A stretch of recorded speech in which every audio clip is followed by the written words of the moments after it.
Hello, everyone. Welcome. Thank you so much for joining us today. I'm really excited about this session today. I think this is going to be a great discussion. This is a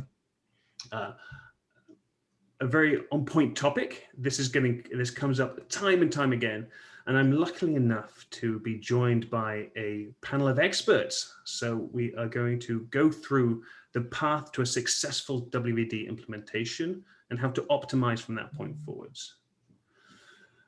Before we get started, I do want to do a few housekeeping items. So this is being recorded right now, so we will share this recording with you after the fact. So if you want to request it, absolutely fine, but it's being sent to you anyway. We have the Q&A open. So if for any point you want to clarify a point or want us to speak about something in more detail, feel free to add in a question, and Ben and I will keep eyes on it and make sure it gets spoken about. Now, I would like my great honor, my privilege to introduce my esteemed colleagues to the call today. From Microsoft, we have John Jenner. John is a real-life WVD Global Black Belt. He is a 4th Dan Black Belt, I believe. Now, John's been involved in WVD since the very beginning, so he's going to be a fountain of knowledge for us, a wealth of knowledge. So he's been an integral part throughout the integration of WVD throughout the ecosystem. So thank you so much for joining us today, John. Thank you. From Rimo3, we have Samit Halvidia. Now, Samit has spent probably 2 decades in the enterprise application space. So recently at Citrix, he came along across from when Citrix acquired AppDNA. So when he was the VP of Global Technologies. So he is probably one of the best knowledgeable people about actual applications, enterprise applications to be migrated. So fantastic panelist to have here. Thank you, Mike. No problem. And from IGEL, we got Casey Shane. Hello, Casey. Casey's Hello. the VP of Strategic Alliances at IGEL and has been spending his career in the enterprise cloud space. So excited to have him there. Good to be here. Fantastic. Wonderful to have you. And last but not least, Mr. Benjamin Murphy. Benjamin is brilliant. Hey, guys. Benjamin is our Director of Product. So he is in charge of Lakeside direction, and he's also responsible for a lot of our key technical integrations, including Windows Virtual Desktop. And I'm your host today, Mike Broadard. I look after strategic alliances here at Lakeside. So thank you so much, team, for joining us. I think this is going to be wonderful. I think this is going to be great. In fact, if we have enough time, we should figure out other problems to solve. I think these people here can solve a lot of problems. So let's get on with it. Now, before we jump into some questions and the overall discussion, I do want to launch a quick poll just to see where everybody is in the current journey. We've got a couple of not sures, then assessments, implementations. Oh, look at this, we're across the board. You can't see it yet, only I can. This is I feel quite powerful. I'm going to keep this going for a little bit longer and then share the results with you. If you choose. If I choose, exactly. I'm just going to consume knowledge and not share. Right, so we have, I'm going to give it 15 more seconds. 78% of people have voted so far. And it is pretty much neck and neck. All right, I'm going to end polling. And I'm going to share the results. Look at that. Look at that. Okay, so it looks like by a hairbreadth, implementation is leading with 21%. Very interesting. A couple of not started, not sure. Okay, that's absolutely fine. Well, this kind of fits in perfectly with, I'm going to stop sharing the results. I suppose this is going to, let me hide this. This starts off perfectly with my first question, really, which is directed at John Jenner, which is, first of all, why WVD in the first place? Now, I'm going to share my screen quickly.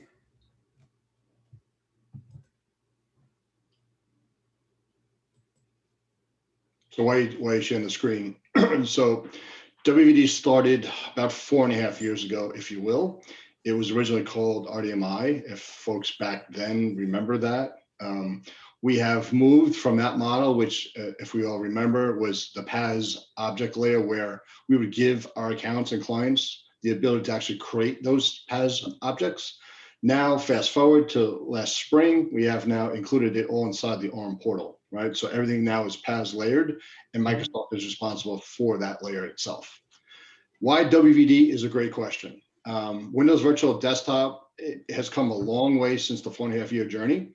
One of the major benefits that it gives a lot of our customers is the ability to have a multi-session SKU. That multi-session is the #1 selling point for WVD. And what that allows you to do is basically host more user sessions on a single host, which basically gives you a lot less redundant, a lot less footprint. So you can actually scale and deploy in a much more efficient model, right? You get more secure access to data in organizations. You actually have the compliance that Microsoft brings to the platform for both FSI, healthcare, government, for example. We have all the certifications for the platform as well as for WVD. Increasing elasticity, right? Workplace, mergers and acquisitions, a great place to have for WVD and what it actually brings to the table. You actually are part of the migrate program, which allows you to migrate from Windows Server to Windows 10 multi-session. If anybody out there right now has RDS on-prem, this is a really good time to look at WVD and save yourself on the CAL licenses for the servers themselves. If it's working today in RDS on-prem, odds are it'll work today in WVD. And that is a #1 migration path that we see today, right? The Linux-based pricing, right? We all know how cheap Linux-based pricing is, and that applies also to WVD. Now, when you run it in Azure, you're not going to pay the ancillary cost that you would if you're in AWS, of course, right? So you have licensing plays on that side of the fence. Those are all inherited inside your E3 or E5 model here. Most companies have E3 or E5, which basically means you're entitled to use WVD, and you're also entitled to use FS Logics, right? Migrating from peak capacity costs on-prem to actually consumption-based. This is a whole new philosophy if you look at it, going from on-prem to a cloud as a VDI provider, right? You have the scaling aspects that allow you to do the actual consumption-based versus basically eluding and buying more procurement cycles to then start chopping up and then basically deploying them on-prem. Not a good model, right?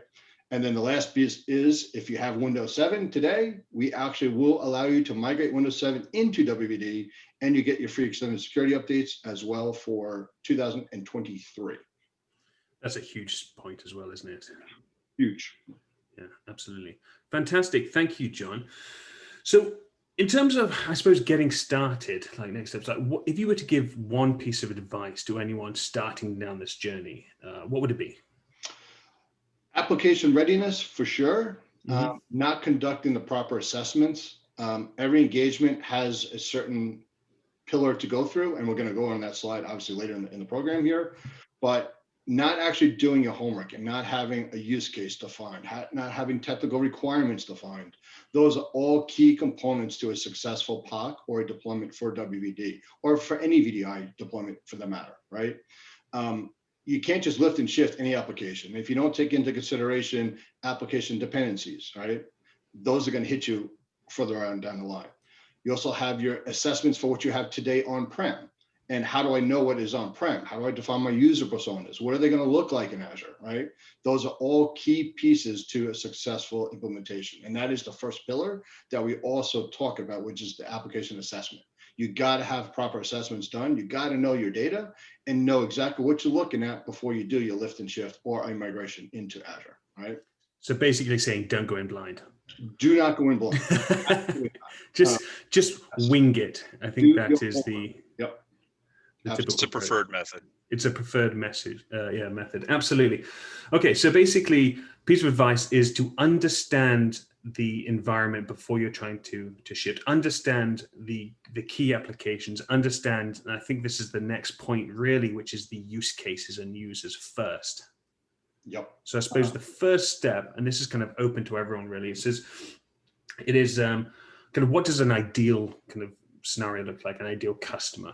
Are there kind of any use cases or types of workers that shine out more than others in terms of these guys are perfect for initial WVD exploration?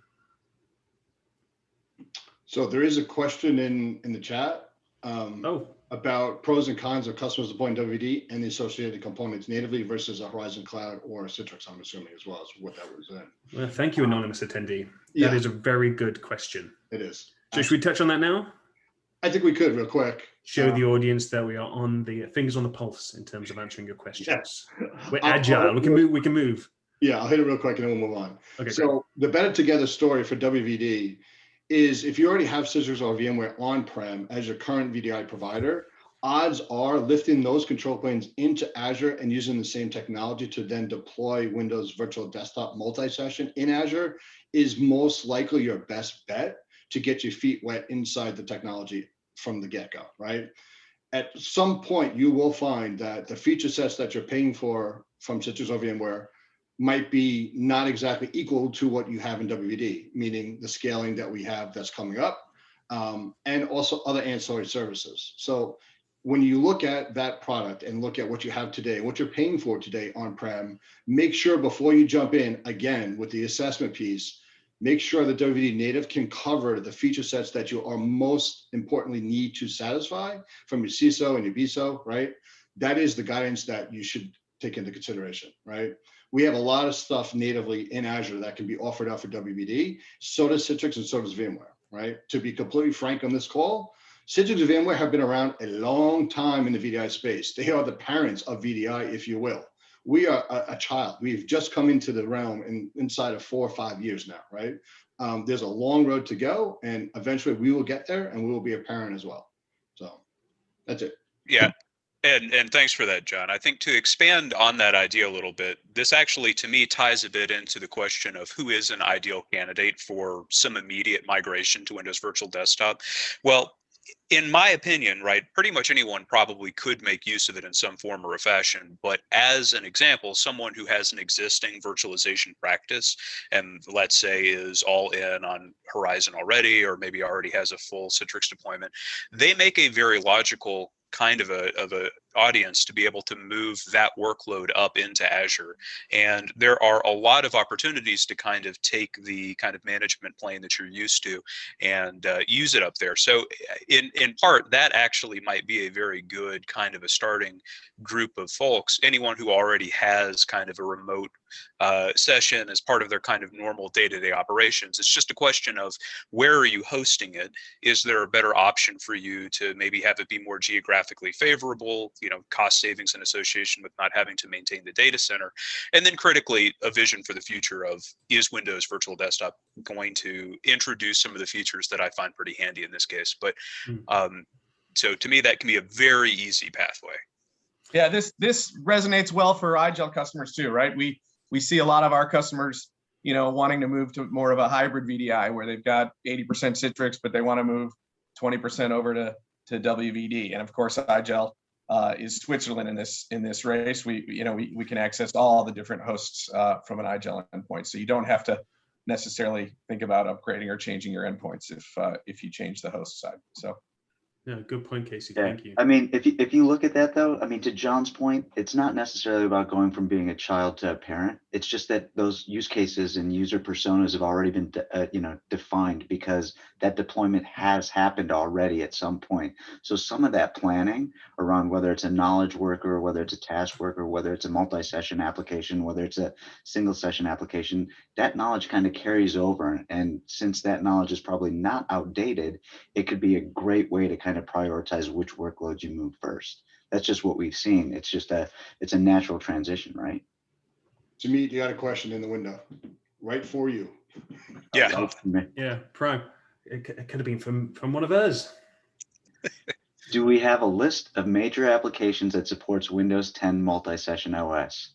Because for every customer, we end up doing a POC first and then move to production. So we do not have a list per se in terms of, it's too hard of a thing to put a static list out in place.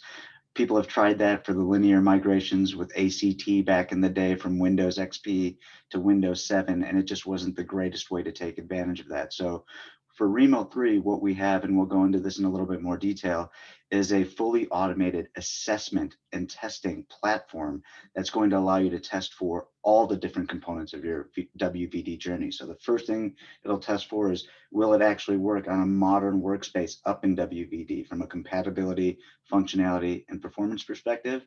And then we take it to the next step, which is it a multi-session friendly app? Yes or no? And this is part of that automated, fully tested platform, right? And then once we go through the multi-session, we talk about, is it something that can be deployed as an MSIX app attach application? Is it MSIX ready? So when we talk about this journey that we're going to go into in more detail, while there's no list, there is a process and there is tooling in place that's going to allow you to answer the questions around which applications are multi-session friendly. A path, if you will. There you go. To bring in the title of this panel. So actually, I want to bring up something as well. So on the screen, we're talking about common use cases, ideal for WVD, but we can take a step back on that as well. So kind of historically, when we were looking at kind of virtual desktops, it was always about kind of density. It was like, how many users can I get on a particular box? But with this technology, you could almost do it another way around in terms of, like, how many users can I fit in this kind of price range, really? So it's perhaps more in a resource footprint as well. So identifying the candidates that have a similar resource footprint outside of the typical use cases we identify today. So I think that is something as well, which is an exciting kind of continuation of this, kind of stepping outside of a typical department or group, but very much on how people actually utilize the resources they have today to make sure that they are a good candidate moving forward. So it kind of really lends itself to the flexibility of the solution. All right, brilliant. Well, we have a few more questions that are popping up.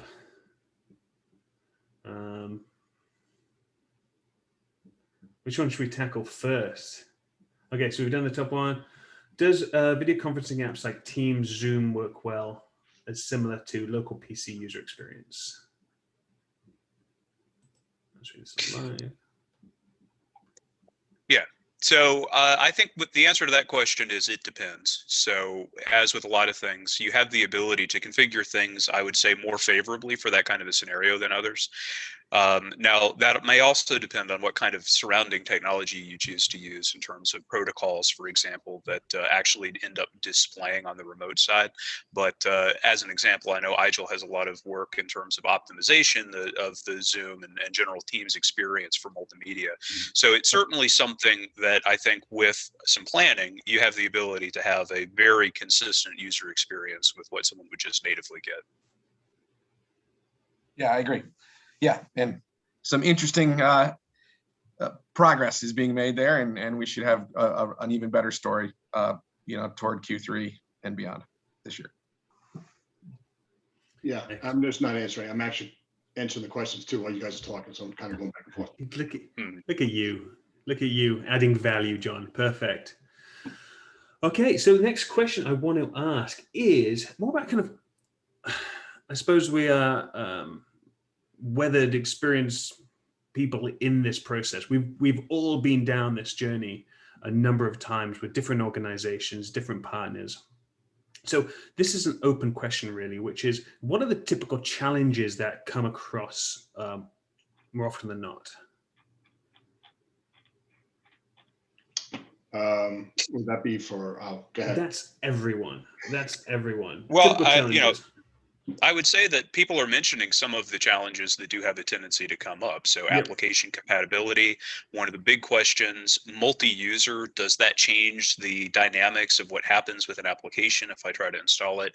So the classical example of that was, unfortunately, the natively installed version of Teams and that original templated version of Windows Virtual Desktop. Well, it was not the multi-user version. Well, what does that do? Well, it installs files multiple times and does some stuff you don't want.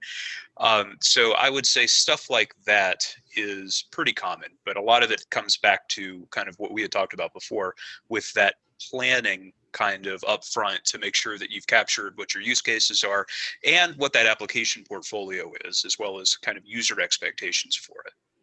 Yeah, and the personal versus shared desktop question, I know it's posted a couple times. So when you look at the personal versus a shared desktop, which is the multi-session, right?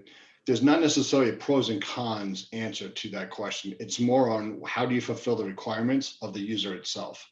That's how you actually look at that question. It's not a pros and cons. So certain applications cannot be multi-session based. So that right there is going to define your use case requirement to say, I need a personal desktop, which is a one-to-one for my employees, right? The shared desktops are great for, let's say, worker productivity suites, and you have basically a suite of typical applications that Microsoft offers. Those obviously will be the best bet for a shared desktop, if you will, and any applications that run in a multi-session state, right? That's basically the difference between those personals and the shared desktop model. Does that make sense? And I think the only way to do that, right, and as we kind of, maybe Mike, this is a good time to flip to that journey here, where, you know, as we start thinking through John's initial point, which is do your homework, understand exactly, you know, based off of data, which applications, which users, which use cases make sense. That's really where we kind of need to start focusing on, you know, what we've seen. And I told John this earlier while we were chatting in the green room, so to speak, is that we end up in a situation where we've seen some interest around WVD, and we've seen people deploy 25, 50 users or 2 to 3 applications, and then they kind of just stop there. They don't know necessarily what to do next. And that's kind of one of the biggest challenges that we've seen from our perspective. And, you know, that's why the partnerships that we're talking about here on today's call will kind of help you guide that journey through kind of just understanding the data associated with your users, your endpoints, and your application. So, you know, when we talk about doing our homework, it's not necessarily just about identifying use cases and defining technical requirements. It's about understanding kind of, okay, can we actually compress the timeline associated with assessment so that we can plan an effective migration? And today, I think that, you know, going through this journey and this adoption framework is probably a good start for us to kind of go through and start figuring out how do we remove those hurdles and start taking advantage of partner technologies and the native technologies that exist today inside of Microsoft.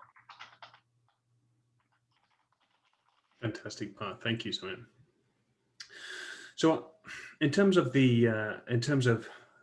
question that launched that answer, which was kind of what are the typical challenges, we wanted to put together quite a literal illustration of a path, really, a best practice, if you will, in terms of what needs to be addressed and kind of what needs to be understood to successfully migrate to WVD.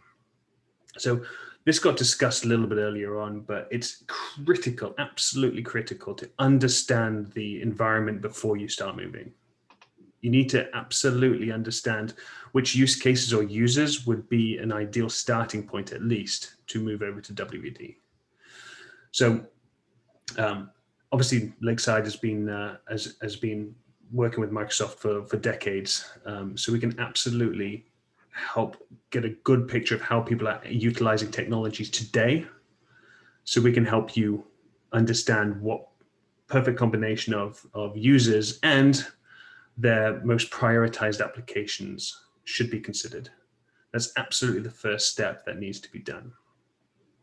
Now, the application part is certainly an incredibly important piece. And I'm going to lean over to Samit now to discuss a little bit more about the actual process and the requirement, the need really, to truly understand not only how the users are utilizing the resources, but what applications are required and how the hell do you get it over there?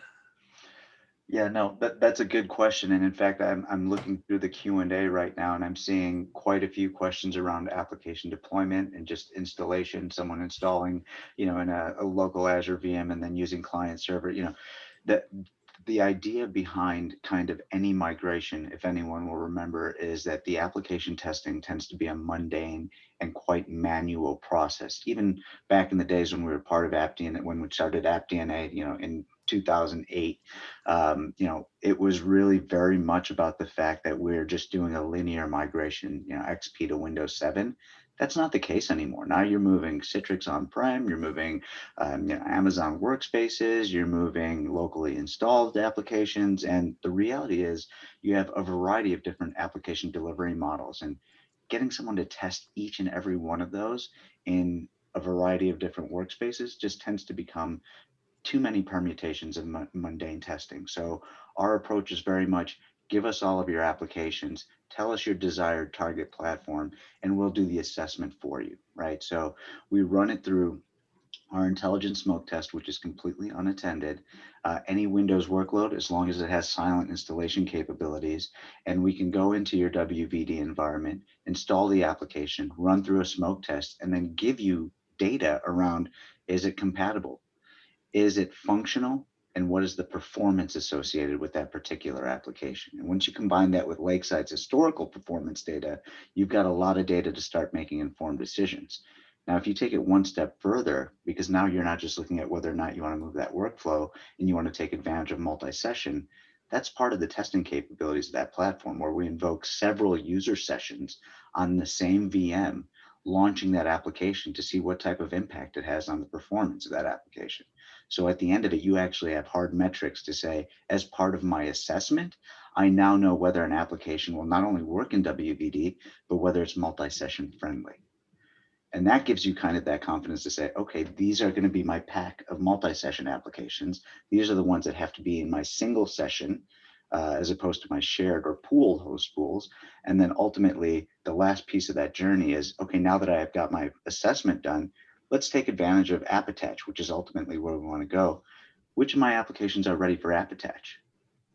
So that's the assessment piece, right?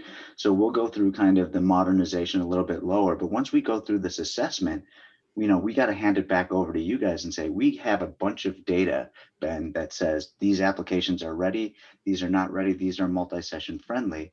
And then it comes to you guys to say, okay, let me take this data and start figuring out how much compute you really need, right?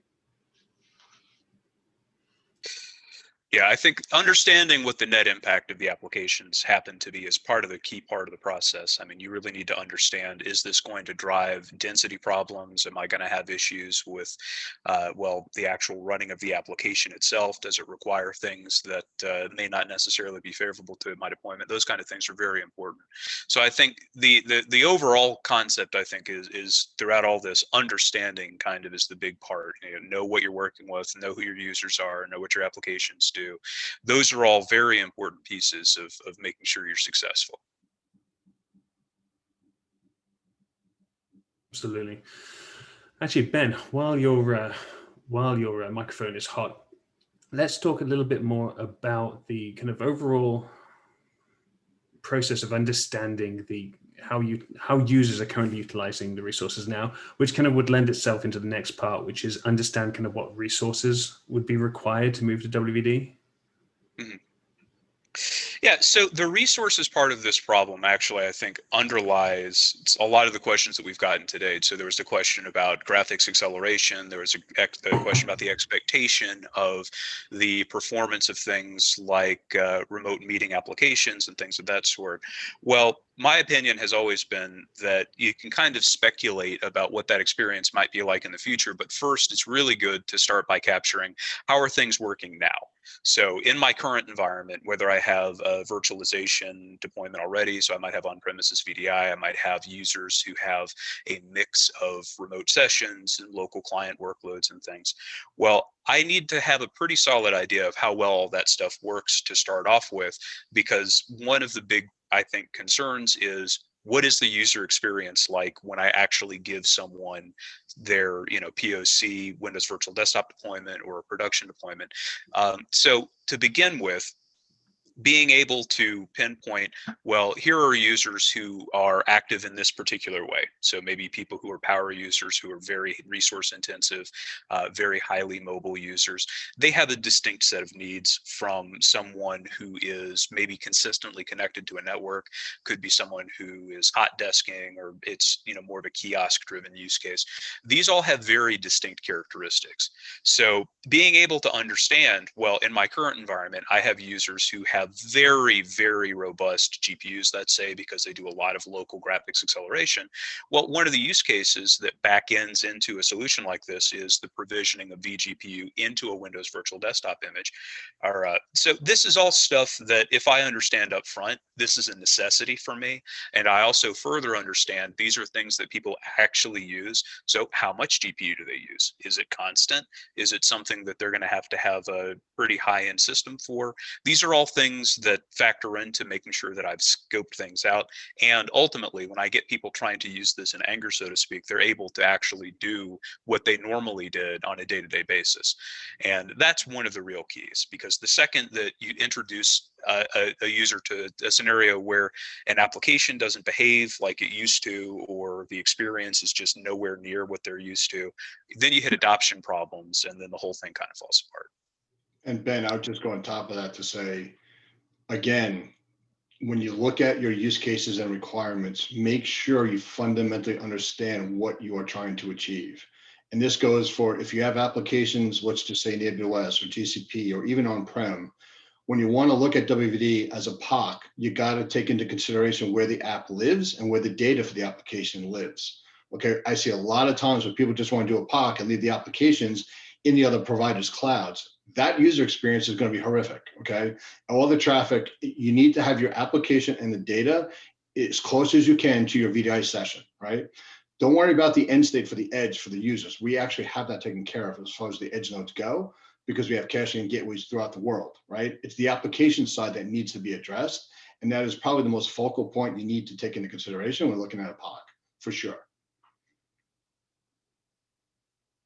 Yeah, I can agree with that. User acceptance is often the biggest stumbling block for adoption of new technologies. Absolutely. You can spend a lot of time and money making sure everything's set up correctly, but if the users hate it, then it's not going to get much further past the POC. So you need to be able to have the relevant understanding of, plan correctly, obviously, because you need to understand how people use technology today, so they're properly right-sized, but then moving forward, optimizing from that point forward so their experience is being benchmarked, and if it's a worse experience, having the data to know why. As a use case we just brought up now, like an application might be in a totally different environment, which is killing the experience. Yeah, I agree. I mean, if you ask me the question, what's the one thing you want to get right? It's user acceptance testing. I mean, that's just critical, absolutely critical. Yeah, I think as a component of that, a big part too is something that John mentioned, which is kind of understand what your goals are too. So having a strong sense of, I am undertaking this project for a specific purpose, or there's some outcome that I'd like.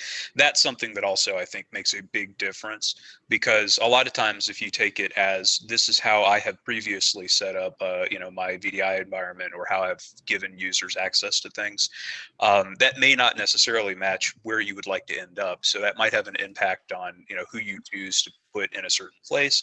And that's why, again, I think starting up front, doing a very good and orderly approach to collect all the data that you can possibly collect up front, make sure that you've understood what it is that you're seeing, and then using that to inform the next decision, I think helps significantly. Brilliant. Yeah, thank you. Ben's GPU example resonates well too. I mean, Microsoft's really done a good job here, right? I mean, users don't want, if you're an engineer and you do CAD for 60% of your day, that's great, you need a GPU. But if you don't want to be paying that GPU tax necessarily when you're doing email. And so the fact that you can inject different instance types, if you will, behind the scenes is really, really a great implementation with WVD. So, yep. Yeah, adds that flexibility. Excellent. So moving on, in terms of kind of what resources and more on the economics as well, this is, and Ben, perhaps you can speak on this a little bit with our integration to Migrate, so we can actually start marrying actual resource data with VM sizes from Azure itself, because Azure is a playground of possibility. I mean, there are so many different variables out there to choose from. So understanding kind of what is right for the use cases that I've established, or the use cases or the users that I've chosen, is a tricky thing to do. Mm-hmm. Yeah, I think for us, the key too is that sometimes a lot of these questions, I think, speak to the fact that Azure and Windows Virtual Desktop are both kind of examples of being able to kind of make your own kingdom, so to speak, so you can kind of shape things the way that you'd like. And a lot of times I think can be overwhelming to figure out, well, where do I begin with that? So the machine sizing problem is one that I think is fairly common. And that's where I think we have a very good and consistent response, where with that Azure Migrate integration, it's very clear for us to link based on, someone's actual consumption. Here is kind of a best fit. Now, your mileage might vary on whether or not that's exactly how you'd like to approach the problem, but I think that at the very least, what it helps you do is get your arms around some very basic problems, like, well, how many machines do I really need to support a workload, and what does that mean in terms of cost? How consistently or concurrently active are people? So do I have some other opportunity to maybe turn some VMs on and off on demand? These are all things that I think can play a very large role in making sure that you're getting the ROI out of the platform that you probably should be. And again, we've been touching on the subject a little bit, but it's the single session versus kind of multi-session as well, because that's one of the huge advantages of WVD, is the ability to have a multi-session operating system, have multiple people sharing an OS. Yeah, so that's without having to. Oh, sorry, I was just going to say, No, without please. having to go through the standard kind of RDS kind of repackaging that I think is kind of the most common case for that. Yeah. Casey, how does IGEL fit if I'm on a procurement cycle as a company and my 5 years is up and I have a decision to make?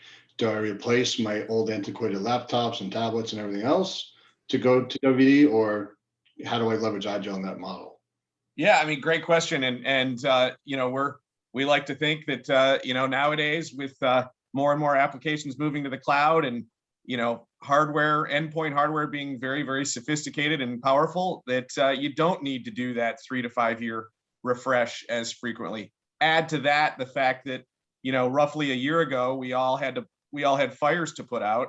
So, computers were coming home and getting set up at home, and people were trying to figure out, how do we do this work from anywhere scenario? So, IGEL OS can breathe new life into your existing hardware, and you can get, 3, 5, 7 years out of it instead of the usual 3 in enterprises. So, turn that endpoint into a secure Linux-based endpoint that can access WVD, and that's an absolute. That's what we're leading with right now in terms of field marketing, especially in light of the global hardware shortage and everything else that's facing us nowadays. So, yep.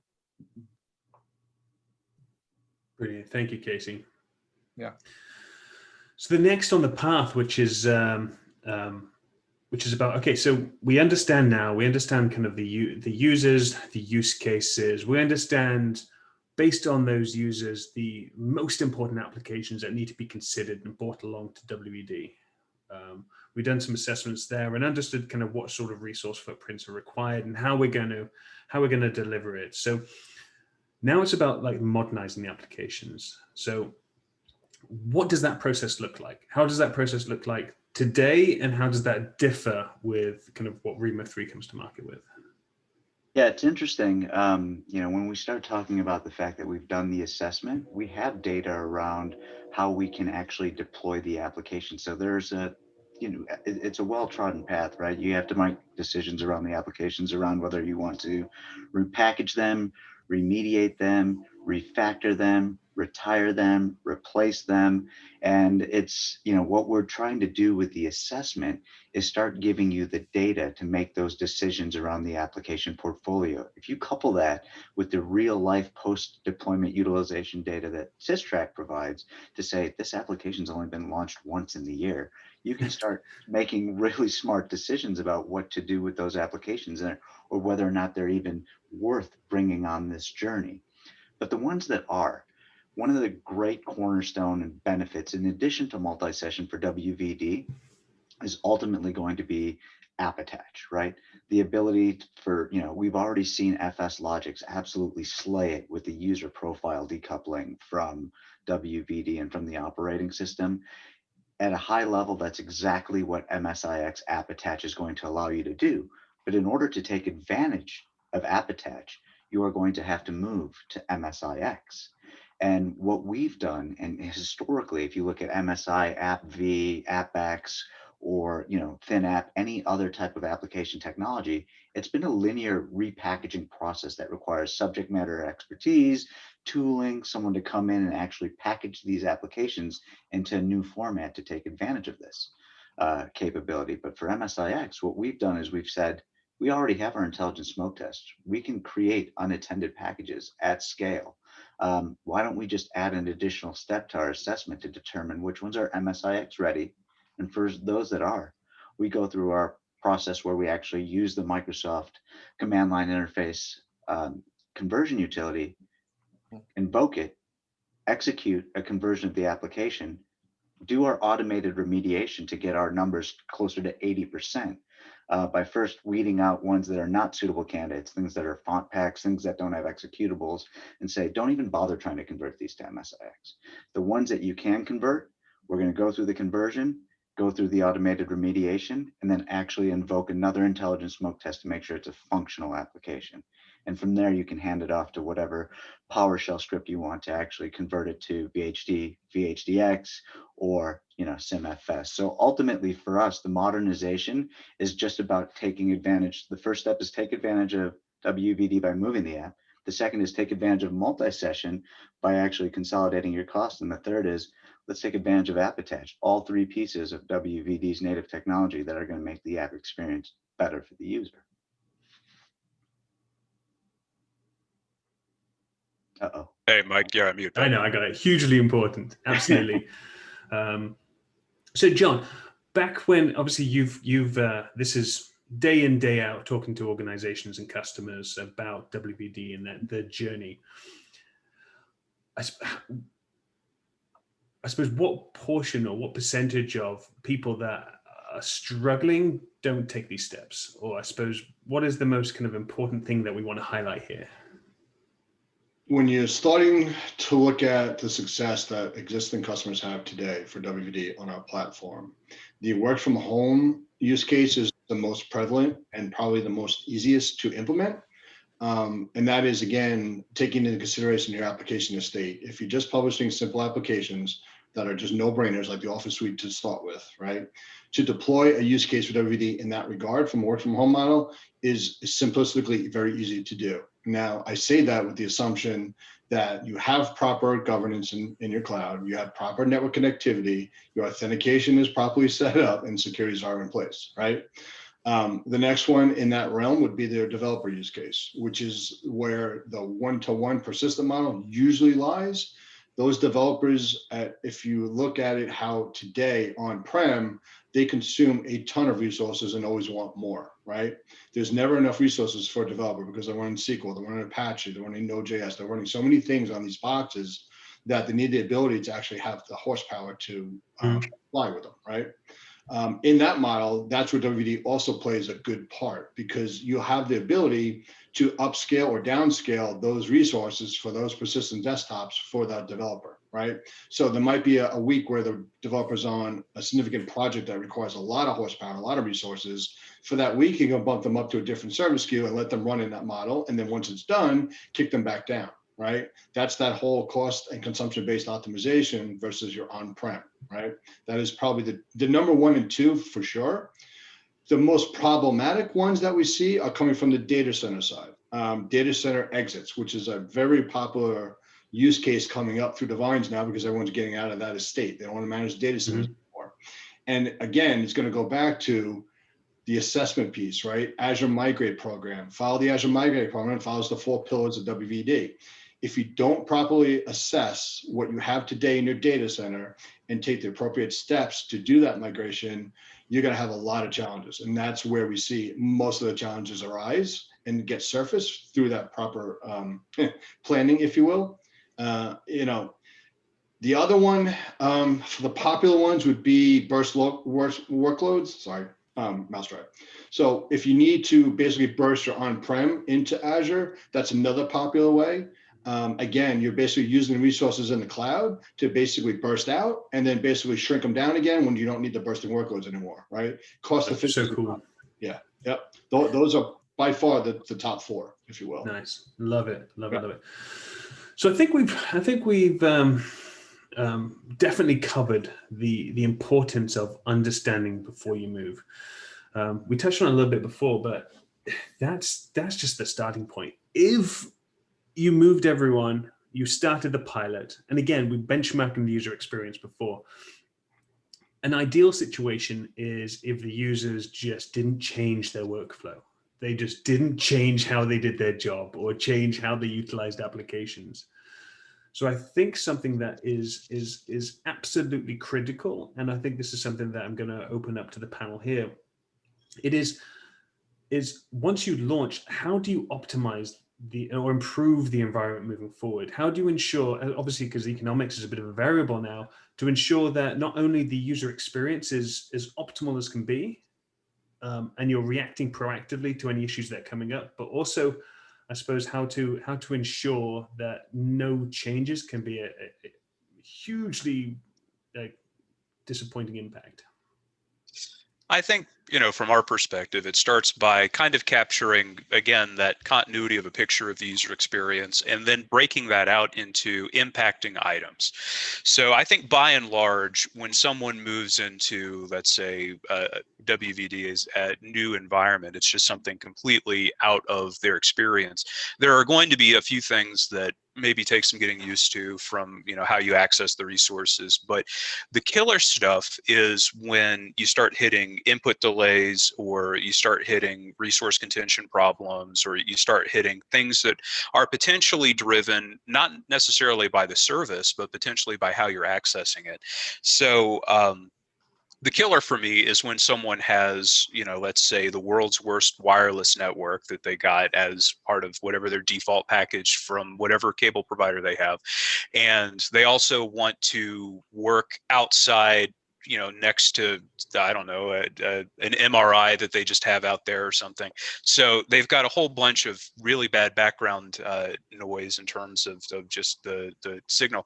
Well, in that kind of a scenario, it doesn't really matter how good you've made your Windows Virtual Desktop environment. Someone's still going to have a bad experience. And those are the things that we want to try and highlight, which is basically, and it's not finger pointing, right? It's just explaining, if you're running into problems, this is why you're running into those problems. So I think, partitioning what the source of the user experience problem actually is into, is it something under direct IT control or not? And then to be able to surface even to an end user, right? On certain scenarios, like for us, what we can do is pop up some kind of a thing that says, hey, get closer to your wireless router, or plug in, or, whatever it is that the thing happens to be. Those are all alternatives that we've got to try and resolve that problem a little bit more proactively. But I think to start, you really don't have a choice. You have to understand what is the source of the problem, if there is one. Then that sets you up to be able to resolve that problem. Yeah, I suppose that tries to avoid some of the negative perceived performance when it's nothing to do with the offering at all. It is right.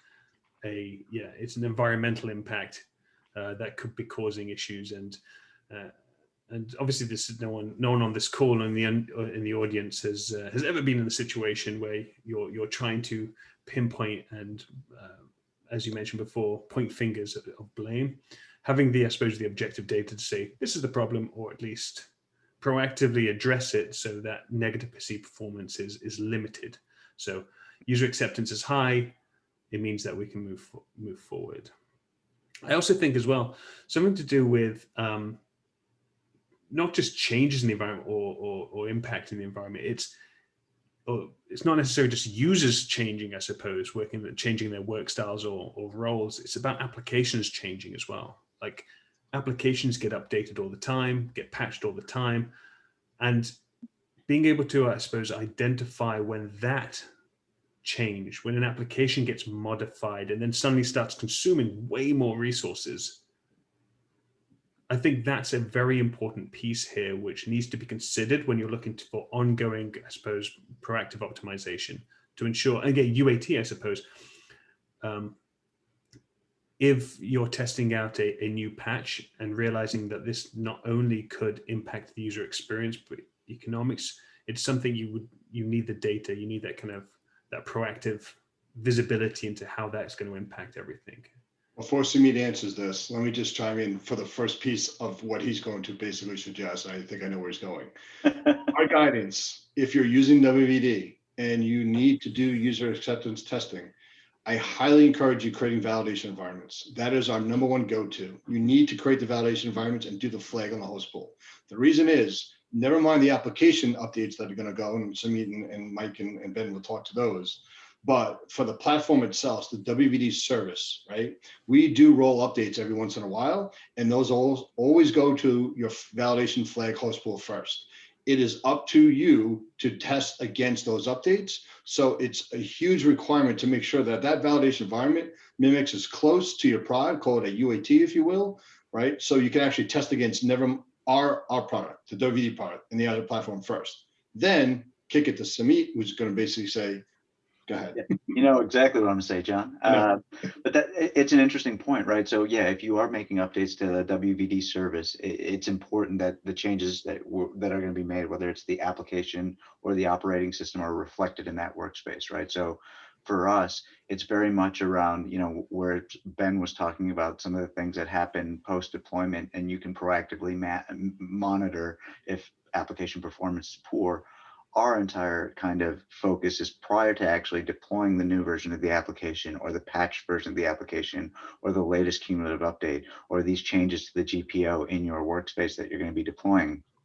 You can automatically kick off that assessment and understand whether or not there's going to be a negative impact to your end users. Meaning, is something going to break? Are all applications still going to work? Is the application performance going to be the same, worse, or better? And from our perspective at Rimo3, it's about managing and automating the testing prior to deployment, and then ensuring that we hand it off to Lakeside to say, okay, now that it's been deployed in the environment, you tell me if something is a little bit squirrely, right? So for us, it's very much around saying, okay, if you are making a change, let's test against that change without bothering any users. Yeah, and I think that point Samit about making sure that a baseline is understood is really important, because a lot of times it's not that it's consistently a bad user experience, it's that occasionally things happen. So it's important to understand normal, and then when things aren't normal, you're able to kind of say, well, here's the difference between what normal should be and kind of where you're at. Cause and effect, yes. Yeah. What changed? What changed in the environment to make this experience worse? So that is, I suppose, 9-step process, stepping stones to a successful WVD implementation. So, I suppose what I'm going to do now, we're going to go to some Q&A and make sure that we've answered all of our questions. John Jenner, look at you! You've answered all of them. I tried. You have been so proactive. That's fantastic. What I also want to do is we want to make this kind of a continuation, really. This is a photo when I had hair. It's looking reminiscingly at the past. Brilliant, and not quite as red. Was that pre-child? Was that pre-child, Mike? Pre-child, pre-COVID. Yeah, absolutely. So we're going to be doing another one of these, but going into much more detail about each step of the process. So we're targeting kind of mid-April for the next one, but delving much deeper into the early stages, really. And we can obviously go through the technology. We can go through kind of demonstrations as well. So we'll look forward for an email that we'll be sending out to you. And there will be a guest speaker from the WVD product group team. So guest speaker. Yeah, that's exciting. That's I love very that. Exciting. there will be a guest speaker coming. So brilliant, excellent. So make sure. I don't even know who the guest speaker is. This is great. Don't tell them. no. Don't tell me. No, I will. I'll obviously let everyone know. So we are going to be also. You'll be getting a survey. So we're going to be firing across a survey to you as well, just to kind of understand, to get some feedback from you, and also some future topic ideas as well. Obviously, it's a very knowledgeable group. Can we do a poll real quick on the folks that are left to see? So if we take that engagement pillars, those 4 pillars, and go deep inside each one of those for the series, is that of interest to the people that they want to go through that? Let's do that. Now you are you are overestimating my capabilities in Those. Zoom. Right. Heather, if you are on, can you launch a poll?